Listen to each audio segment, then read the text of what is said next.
Tristelglas-Tet-Effet. Create a realisties tristelglas-Tet-Effet in P-Lab with a premium, transparent, high-end appearance. Start with a dark black or deep navy background to make the glass lettering stand out. Use a bold typography and apply a glossy transparent fill with a subtle blue wete highlights.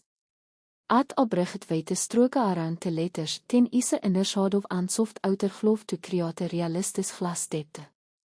Add strong reflections along the edges, tiny light streaks, and subtle refraction effects inside the depth. Use a blur caravelle around the highlights to make the surface feel polished and smooth. Add a soft shadow behind the letters for separation from the background. Finesse with the contrast, brightness, saturation,